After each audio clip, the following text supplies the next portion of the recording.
एक जंगल में पक्षियों का समूह रहता था जिसका राजा वैनतेय गरुड़ था। वैनतेय अपना अधिकांश समय वासुदेव की भक्ति में व्यतीत करता था, अतः अपनी प्रजा की ओर ध्यान नहीं दे पाता था। उसकी प्रजा अपने प्रति उसका विरक्ति भाव देख अप्रसन्न थी। एक दिन समस्त पक्षियों ने सभा की, जिसमें चातक, कोयल, बगुला, हंस, तोता, उल्लू, कबूतर आदि पक्षी एकत्रित हुए और इस विषय पर चर्चा करने लगे। चातक पक्षी बोला, हमारा राजा वैनतेय वासुदेव की भक्ति में अपनी प्रजा को ही भूल गया है। उसे हमारी कोई चिंता ही नहीं है। ऐसे में उचित होगा कि हम किसी अन्य को अपना राजा चुन लें। सभी ने एकमत से उल्लू को अपना राजा चुन लिया और उसके अभिषेक की तैयारी में जुट गए। उसका राजमुकुट और राजसिंहासन तैयार किया जाने लगा। गंगा का पवित्र जल मंगाया गया और अनुष्ठान प्रारंभ हो गया। तभी कहीं से एक कौवा उड़ता हुआ उस स्थान पर आया जहां उलूखराज के अभिषेक की तैयारी चल रही थी। सारी व्यवस्था देख वह सोचने लगा कि यह सब किस लिए, किस समारोह के लिए ये सारी व्यवस्था की जा रही है। उसने कोयल से पूछा, मित्र, यहाँ किस उत्सव की तैयारी चल रही है?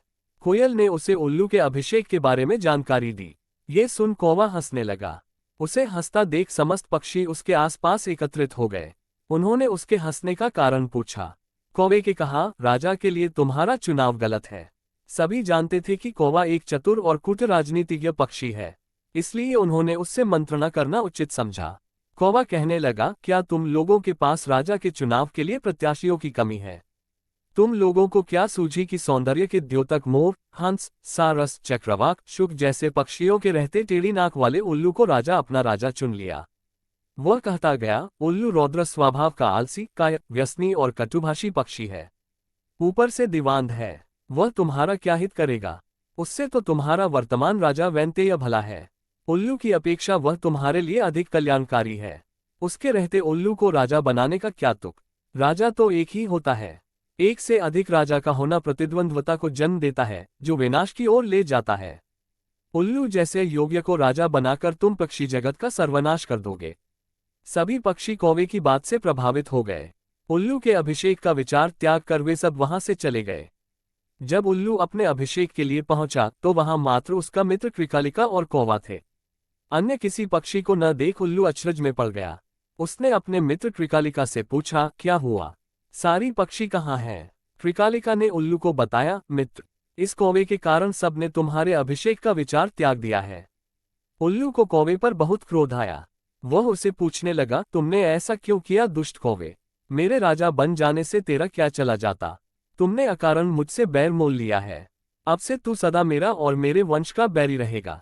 कौवा कुछ कह न पाया, चुपचाप बैठा रहा। उल्लू कुड़कुड़ाता हुआ वहां से चला गया। कौवा सोचने लगा कि व्यर्थ में ज्ञान देकर मुझे क्या हुआ। इन पक्षियों के मामले में हस्तक्षेप कर मैंने अकारण ही उल्लू से बैर ले लिया है। इस तरह मैंने अपनी स्वयं की हानि कर ली है।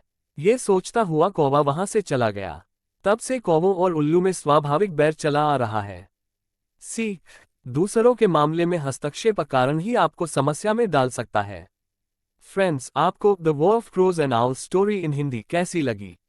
आप अपने कमेंट्स के द्वारा हमें अवश्य बताएं।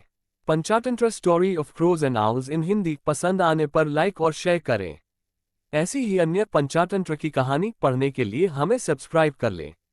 थैंक्स।